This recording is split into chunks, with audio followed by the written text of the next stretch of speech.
They say every family has secrets. Some are small, whispered things hidden in the corners of dusty attics.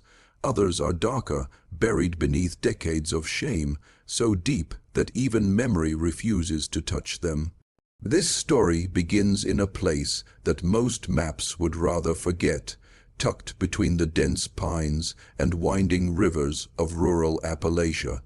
Here, a single family line persisted for generations, isolated by geography and circumstance, but not by desire. In this forgotten pocket of America, bloodlines intertwined so tightly that they became a cage as much as a connection. And within this cage, the most unlikely, unsettling thing began to happen. Cousins, close in blood and closer in secrecy, could not stay apart. From the outside, they appeared ordinary. Children playing in the yard, young adults working the fields, families attending church on Sundays. But behind the doors of their clapboard homes, a different reality took shape. The rules that governed most lives, the ones that separated kin, that defined morality, simply did not exist here, or perhaps they were rewritten by the sheer force of isolation. Stories passed down through generations spoke of family gatherings that lasted days, where marriages were not just unions of affection, but practical solutions to survival, keeping property and influence within the same narrow circle. Yet somewhere along the line, what was practical became something more twisted, something that whispered of desire rather than duty. You have to understand the psychology of this world. Isolation doesn't just shape behavior, it distorts it. When every choice is confined to the same few people, the concept of normal begins to blur. A touch can feel like a spark. A glance can feel like a signal.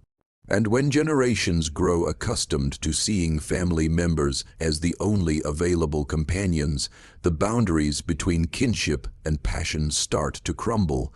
By the time the cousins we'll speak of were born, the pattern was already entrenched. They were the culmination of decades of choices, of marriages that never left the same circle, of whispered agreements that never made it to paper but ruled everything nonetheless. There was no scandal here, no gossip to spread beyond the wooded hills. The world outside would never know, because the world outside did not matter. What mattered was the way the cousins looked at each other when they thought no one was watching, the way their conversations lingered just a little too long, the way shared jokes carried the weight of a language spoken only within the family. And like all things that fester in secrecy, it became something inevitable, not a question of morality, not a question of choice. It was simply what happened when no one was ever meant to leave, and the same blood pulsed through the same veins, over and over, like a drumbeat no one could escape. By the time their story reaches us, the lines between love and compulsion, loyalty and obsession, have already blurred into something almost unrecognizable. And yet, it is precisely this blur, the humanity trapped inside the horror, that makes it so impossible to look away from. This is not a story of monsters. It is a story of humans, humans who carried the weight of inherited decisions, whose hearts and minds were shaped by centuries of isolation and secrecy. And in that shadow, two cousins, bound by blood, bound by desire, found themselves unable to exist apart from one another. They grew up in a world where every gaze, every word, every gesture was a reminder that the world outside the valley did not touch them. From the moment they could walk, they were aware of each other, in ways that went far beyond ordinary childhood closeness. Small hands brushing over the same chore, shared whispers in the fields, laughter that lingered longer than it should have. These were the first threads weaving a bond that would become both comforting and damning. By the time adolescence arrived, the boundaries that most families painstakingly enforce had already eroded. They were cousins, yes, but to them, the word carried little weight. It was a label, a formality, meaningless against the pulse of a connection that neither could name. The adults around them knew. In small towns, nothing is truly hidden, and yet knowledge here carried a different weight. Murmurs would float through the rooms like smoke, an acknowledgement of truths everyone recognized but no one dared confront. It was not outrage that governed their elders, but fear. Fear of the social consequences, fear of breaking the fragile balance that kept the family intact, fear of seeing something so intimate laid bare. And so, silence reigned, and the cousins were left to navigate the precarious territory of desire and kinship alone. The psychology of inherited isolation is cruel in ways subtle and unrelenting. In most families, distance is imposed. Cousins are separated by geography, by circumstance, by the invisible walls that separate bloodlines into discrete, manageable units. But here, distance did not exist. Every meal, every holiday, every casual Sunday brought them into proximity. Shared bedrooms in sprawling, overcrowded homes, shared chores, shared secrets, all compounded over time until the notion of separation became nearly impossible. Every attempt to flee or rebel only strengthened the tether, as if the land itself conspired to keep them bound. And yet, there was more than just circumstance at work. Genetics, social conditioning, and human desire collided in a way that created tension, both beautiful and grotesque. They were mirrors of one another, reflecting every imperfection and every yearning. The things that might have been innocent curiosity in another child were magnified by their isolation, turning playful touches into charged encounters, simple conversations into confessions. And while the world outside would see nothing wrong in their smiles and shared laughter, the truth simmering beneath was far more dangerous. An attachment that consumed, that demanded, that would not allow for separation. By late adolescence, what had begun as subtle fascination transformed into something undeniable. Their encounters, first tentative and hesitant, grew bolder, more urgent, as if driven by an invisible clock counting down the years they were allowed to be apart. In the shadows of their small, decaying homes, they discovered each other not just as cousins, but as co-conspirators in a taboo they had not yet fully understood. And in that forbidden space, they learned the intoxicating, destructive power of a love, or perhaps an obsession, that could not be named, that could not exist anywhere else, but within the confines of the family they could never leave.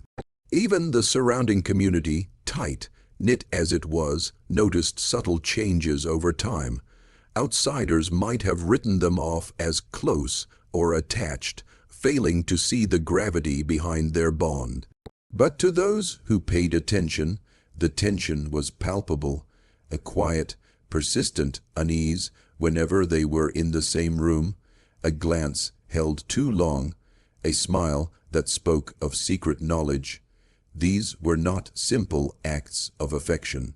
They were the manifestations of a lineage reaching forward, carrying with it generations of twisted intimacy, of patterns repeated so often they had become invisible yet all-consuming. By the time they reached adulthood, the consequences of their choices, though unspoken, were already written into the very fabric of their lives.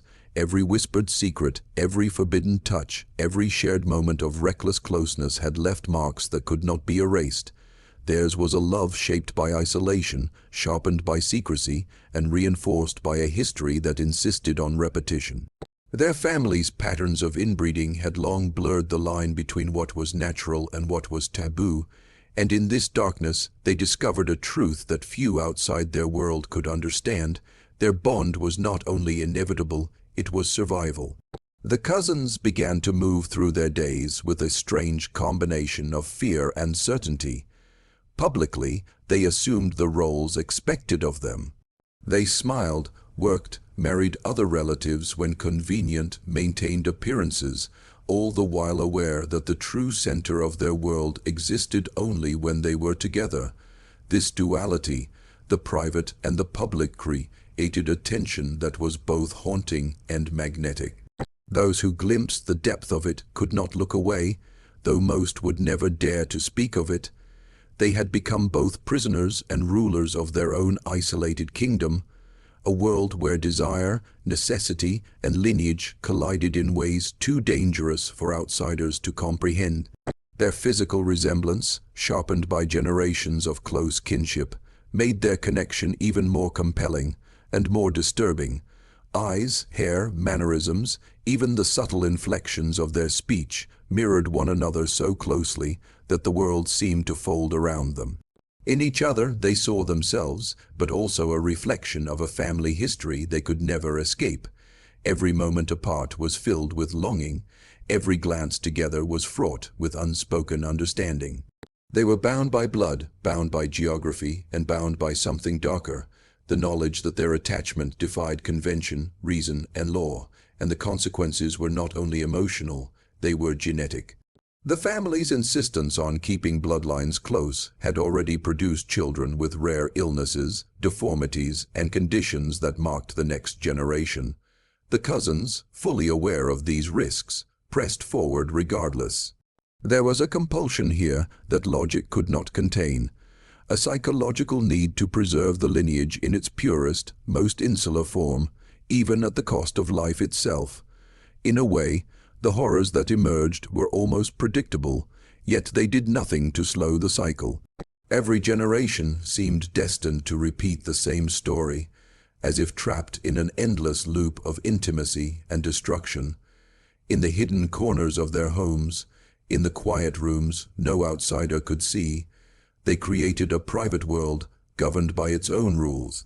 Words of affection, gestures of desire, and moments of profound intimacy existed in spaces untouched by judgment.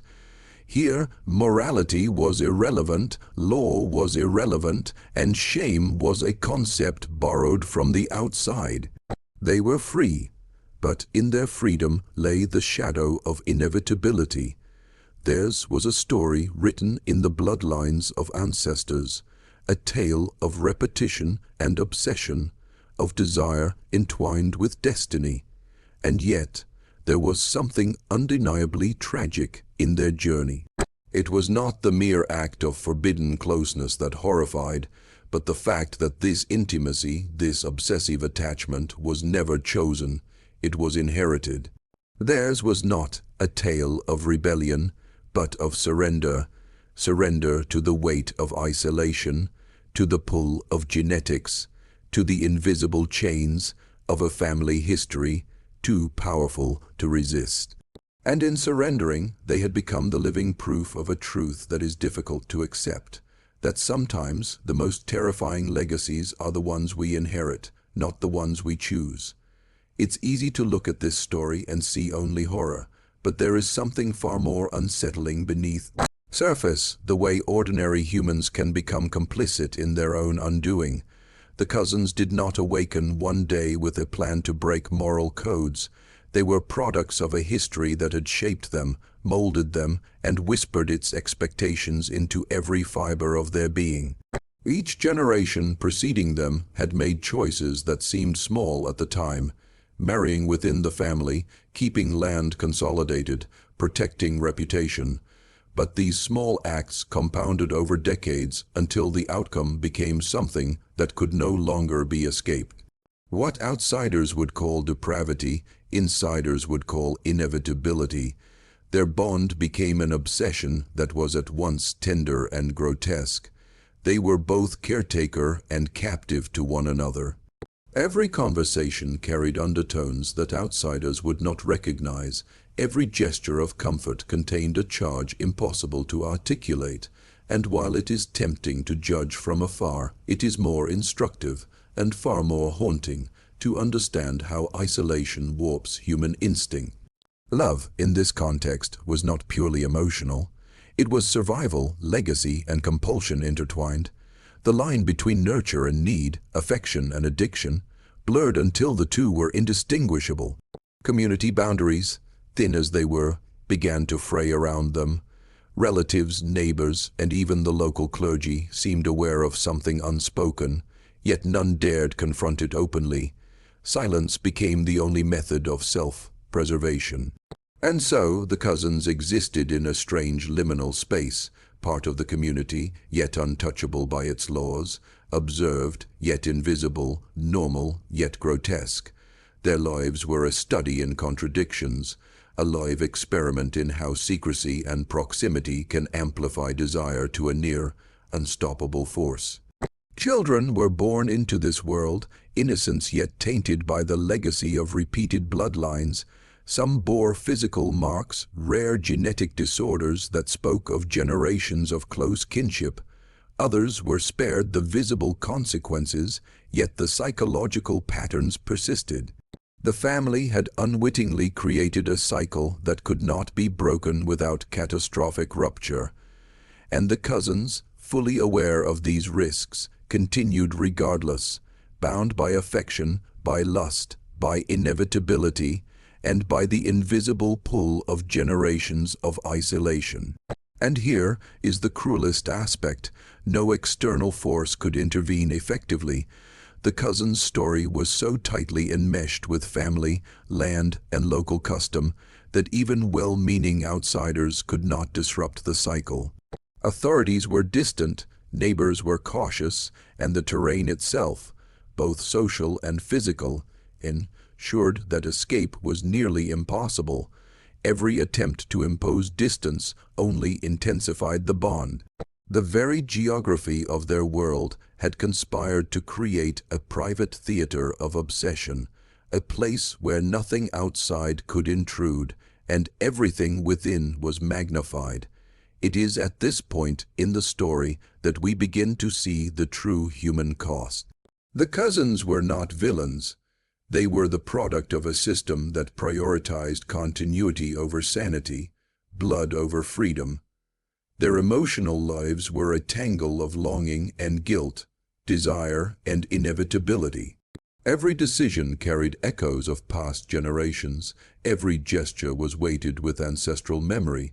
And perhaps most haunting of all, in each other they found something they could not find anywhere else. A reflection, a validation, a connection so profound it outweighed fear, morality, and even self-preservation. By now, their story has reached a point that is almost unbearable to observe, and yet it is here, in the quiet accumulation of years, that the most haunting truths emerge. Their lives were not defined by a single scandal, a single act, or a single moment of passion. They were defined by repetition. Patterns repeated themselves silently across generations.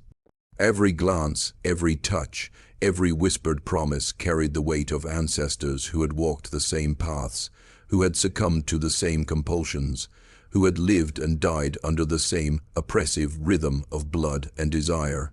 It was not just their story, it was the story of the family itself, a lineage both fragile and unyielding, trapped in cycles that could not be broken. It is tempting to imagine that love, even when entwined with taboo, might offer something redeeming. But in this case, the lines between affection and possession had long since dissolved.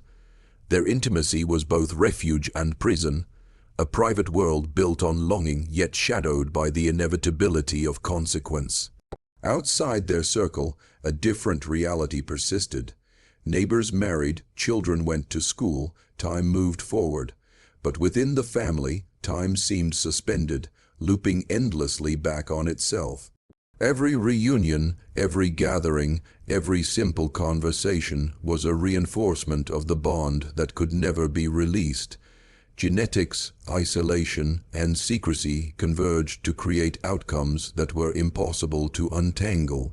Children born into the family carried the literal and figurative weight of this history.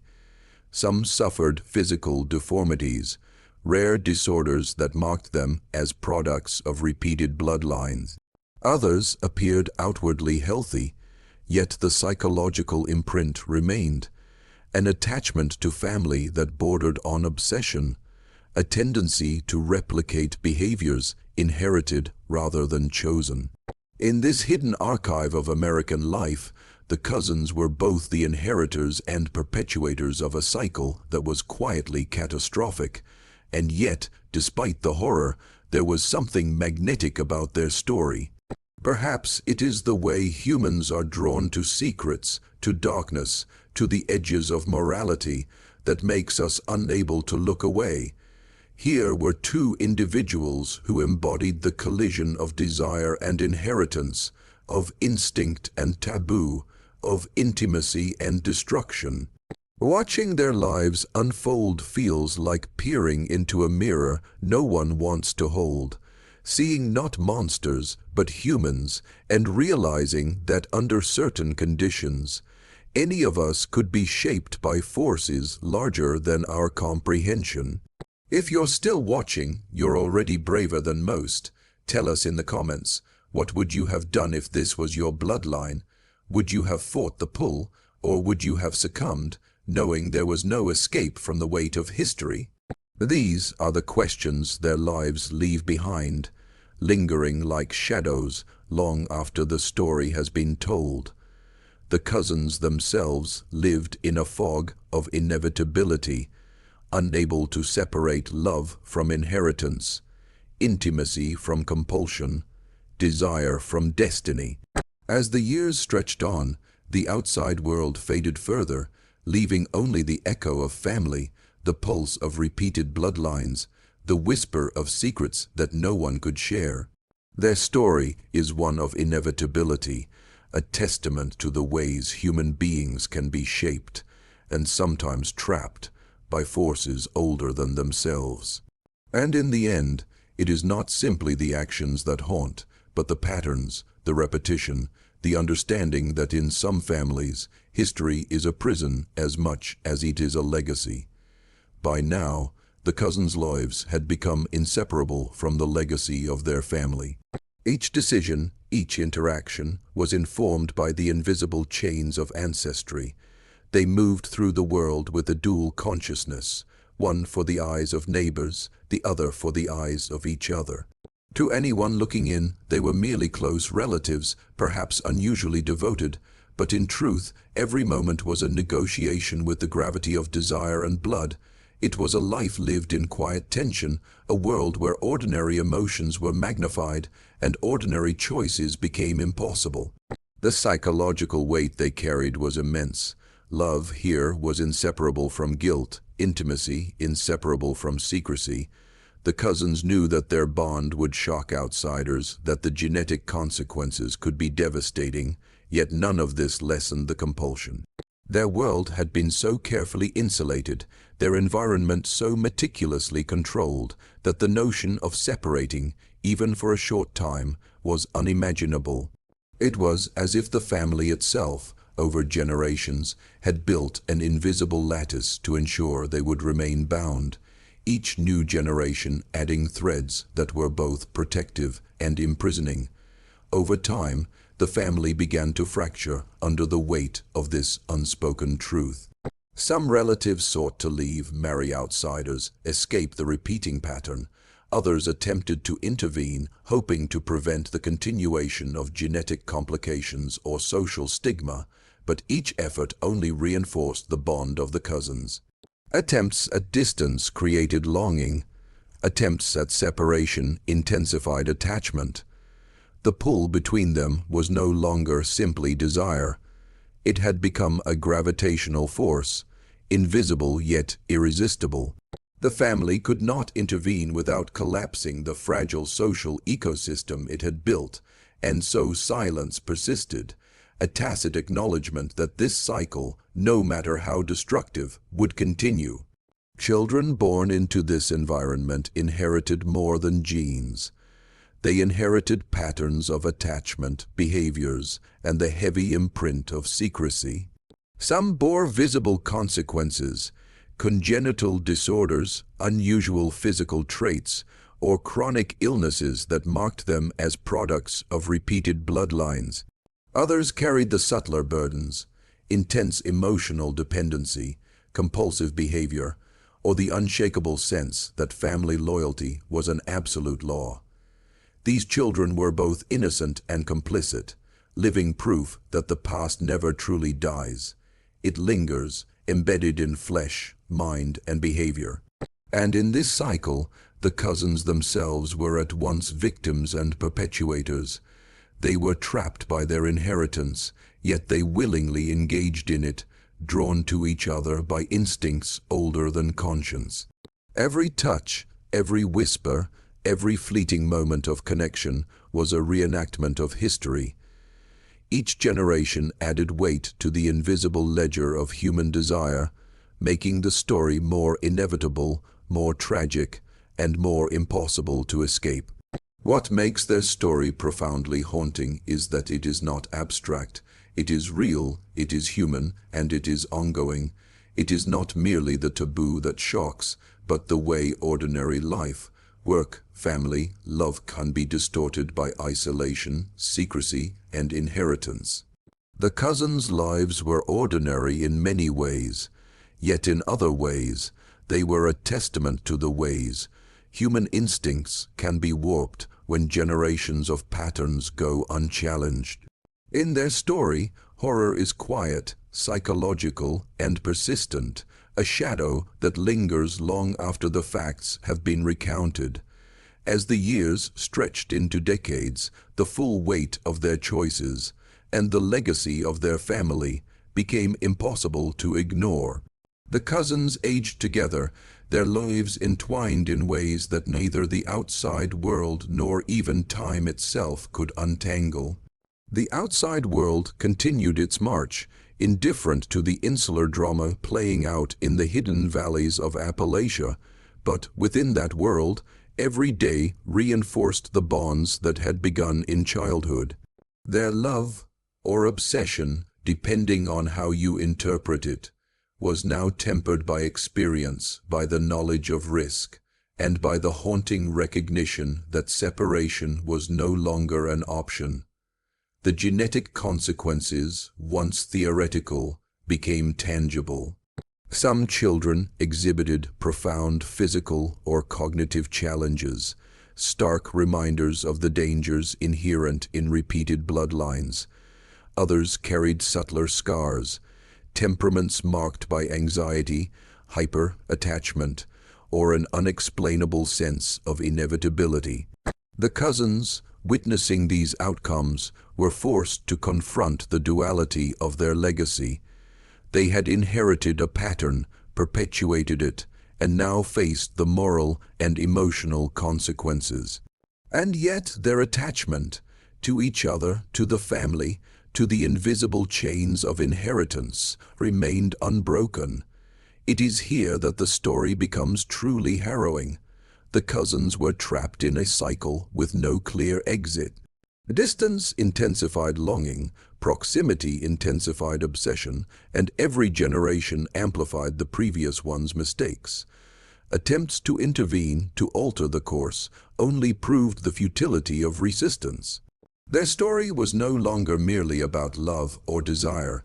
It had become a testament to the inescapability of lineage, to the way history and biology can bind people more tightly than any law or moral code. Every choice they made was a thread woven into a fabric that stretched back generations and forward into a future they could not control. In the quiet moments, the late nights when the rest of the household slept, or the brief pauses between meals and chores, the cousins confronted the reality of their lives. They were bound not only to each other, but to a lineage that demanded repetition. There was no clear villain here, no singular moment of cruelty, only the slow, inexorable pull of inheritance. They were both caretakers and captives of their own history, aware of the consequences but powerless to resist the forces that shaped them. And yet, there was a strange, undeniable humanity in this. It is easy to sensationalize the taboo, to reduce the story to horror alone. But beneath the grotesque and unsettling lies a psychological truth. Humans are profoundly shaped by the environments they inherit, by the patterns of behavior passed passed down through generations, and by the isolation or pressures imposed by circumstance. The cousin's story is not simply a cautionary tale. It is a mirror reflecting the fragility and resilience of the human psyche, the ways we are both shaped by and complicit in the forces of our own making. In the end, the cousins' lives became an archive of repetition and desire, a living testament to the weight of history. They were not monsters, nor were they merely victims. They were humans caught in a cycle older than themselves, forced to navigate the interplay of inheritance, obsession, and love. And in that navigation, in that quiet, persistent tension, lies the haunting truth. Some legacies are so deeply rooted that they cannot be escaped, only endured, observed, and remembered. By the time their story reaches the present, the cousins' world has become a study in inevitability. Generations have come and gone, yet the patterns endure, echoing like a distant, inescapable drumbeat. Their lives are not defined by single shocking acts, but by the accumulation of small, intimate decisions repeated over decades. Every smile shared, every touch prolonged, every moment of closeness contributes to a history that cannot be rewritten, and in this repetition lies the true horror, not the act itself, but the way it quietly dictates everything that follows. The isolation that once seemed benign now feels almost predatory. It shaped their instincts, sharpened their desires, and made the ordinary extraordinary in ways outsiders could never comprehend. They existed in a world apart, where the normal rules of family, morality, and consequence were rewritten in the language of blood and familiarity. Each choice they made was informed not by ethics alone, but by the invisible gravity of generations, a force that made separation impossible and attachment inevitable. Children, born into this cycle, inherit more than genes. They inherit history, expectation, and a pattern of emotional entanglement that is impossible to ignore. Some bear physical consequences, others psychological, yet all are touched by the legacy of repeated bloodlines. In witnessing this, the cousins confront both their power and their helplessness. They can perpetuate the cycle, attempt to mitigate its outcomes, but never fully escape its influence. Theirs is a family where every decision resonates for decades, where private intimacy collides with generational consequence, and where love and obsession are indistinguishable. And yet, the story retains an almost hypnotic human quality. In the quiet of their lives, behind closed doors, the cousins demonstrate the complexity of human attachment. Desire, duty, and instinct intermingle until they are impossible to separate. To outsiders, it may appear grotesque. To psychologists, it may read as compulsion and learned behavior. But to the cousins themselves, it is life, messy, complicated, inevitable. They navigate a world defined by history and biology, yet infused with moments of tenderness, of vulnerability, of shared understanding that exists nowhere else. This is the uncomfortable truth that lingers long after the tale is told. Horror is not always loud or violent. Sometimes it is quiet, embedded in repetition, intimacy, and inheritance. Sometimes it is the reflection of ourselves, amplified through isolation, environment, and compulsion. The cousin's story forces us to confront the uncomfortable question of how much of our behavior is chosen and how much is inherited, how patterns can dictate lives in ways that morality, law, or reason cannot override. And so, the cousins remain a haunting echo of human psychology and family legacy. They are a reminder that history is alive, that inheritance is not just genetic, but emotional, and that in certain corners of the world, the past does not stay buried. Their lives are a testament to cycles that are impossible to fully escape, a shadowed archive of desire, compulsion, and inevitability. And as you consider their story, as you feel its weight settle into your mind, remember this: some secrets are meant to remain hidden, yet some truths, no matter how dark, demand to be remembered. Finally, we arrive at the end of their story, the chapter that is both inevitable and unbearable. The cousins, now adults shaped by decades of entwined lives, exist in a world where the past and present are indistinguishable. Every action, every choice, every fleeting moment of intimacy is a continuation of a legacy that began long before they were born.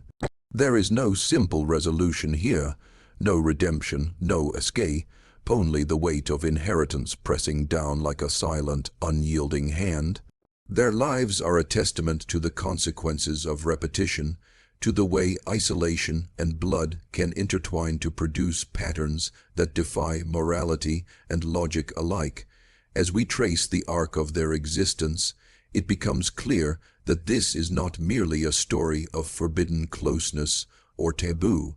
It is a story of inevitability, of how human beings can be shaped by forces both internal and external, by the inheritance of generations and the environment that fosters obsession.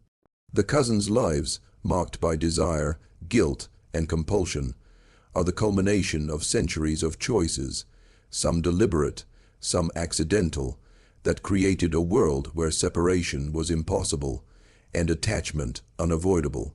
It is here that the tragedy of their story becomes most palpable. They are not evil, nor are they innocent. They are human, painfully, tragically human, caught in a cycle that they could neither fully understand nor escape. The children born into this lineage carry with them the indelible marks of the past, both visible and invisible. Some suffer from physical or cognitive challenges, while others bear psychological imprints: intense attachment, compulsive behavior, or a preternatural understanding of family history that they cannot articulate. Each generation becomes both victim and participant, a living record of the forces that shaped the cousins' lives. And yet, despite the evident suffering, the cycle persists, illustrating the quiet but relentless power of inheritance over choice. And perhaps the most haunting aspect of all is the normalcy with which life continues. Outside the confines of their isolated world, time moves forward, the seasons change, communities evolve. Yet within the family, the rhythm of repetition persists, like a metronome marking the passage of inevitable desire. Every reunion, every shared moment, every glance is a reinforcement of patterns older than memory, older than morality, older than the laws that govern the outside world. The cousins and their descendants are caught in this rhythm, participants in a cycle that is as much a psychological phenomenon as it is a familial one. In the end, their story leaves us with a lingering unease, a reminder of the fragile line between love and compulsion, desire and inheritance, humanity and horror. It is not the acts themselves that shock us most, but the context, the inevitability, and the intimate human truths that underpin them. These cousins, unable to separate themselves from one another, are both a cautionary tale and a window into the quiet horrors that can emerge in isolation, secrecy, and repetition. Their lives are now an archive of memory, a shadowed testament to the weight of history. And as we close this chapter, we are left with a final, unsettling thought. Some legacies cannot be escaped. They linger in blood, in behavior, in the quiet repetition of generations, waiting silently for those who follow to inherit and perhaps repeat the story that was never meant to be told.